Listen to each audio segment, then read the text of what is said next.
Hi friends, welcome to my channel. ఈరోజు మా బుజ్జి తండ్రి పుట్టినరోజు అండి. డిసెంబర్ 30 వచ్చిందంటే మాకు పండగ లెక్క అనమాట. మా బుజ్జోడు ఈరోజు 3వ పుట్టినరోజు జరుపుకుంటున్నాడు అనమాట. ప్రతి సంవత్సరం మా హస్బెండ్ ఇంట్లో బాబు బర్త్డే కోసం డెకరేషన్ అయితే చేస్తారు. అందుకే ఈరోజు కూడా తనే ప్రిపరేషన్ మొదలెట్టేశారనమాట. ప్రతి ఇయర్ తనే ఓన్గా నేర్చుకొని ఇయర్లీ 1 టైం అయినా సరే చాలా బాగా డెకరేట్ చేస్తాడు.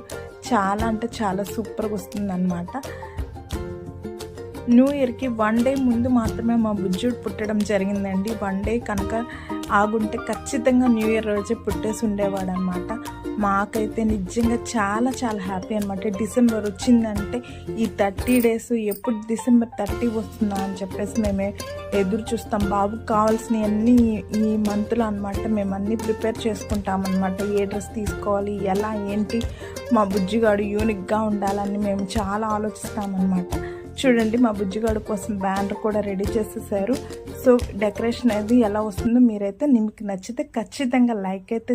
అంతేకాదు ఈరోజు ముక్కోటి ఏకాదశి పండుగ కూడా వచ్చేసిందండి. సో ఆ వెంకటేశ్వర ఆశీర్వాదం కూడా మా బుజ్జిగాడికి ఉంటుందని మేము ఖచ్చితంగా నమ్ముతున్నాం అన్నమాట.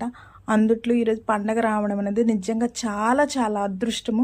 మార్నింగే మేము వెంకటేశ్వర స్వామి టెంపుల్కి వెళ్ళేసి స్వామివారిని దర్శనం చేసుకోవడం అయితే జరిగిందనమాట. మా బుజ్జిగాడు కోసం ఇంట్లోనే మేము కేసరి ఇంకా పులిహోర అయితే ప్రిపేర్ చేశాను. వాడి ఫ్రెండ్స్ అందరికీ, వాడి చిట్టి ఫ్రెండ్స్ అందరికీ చాక్లెట్లు ఇచ్చాడు. ఇంకా కేక్ కూడా ఫ్రెండ్స్ అందరికి ఇచ్చేసాడనమాట. మీరందరూ కూడా మా బిడ్డని ఆశీర్వదిస్తారని కోరుకుంటున్నానండి. మా బుజ్జి తండ్రి ఇలాగే ఎప్పుడు ఆయుర ఆరోగ్యాలతో 100 పుట్టినరోజులు జరుపుకోవాలని మనస్ఫూర్తిగా కోరుకుంటున్నాను.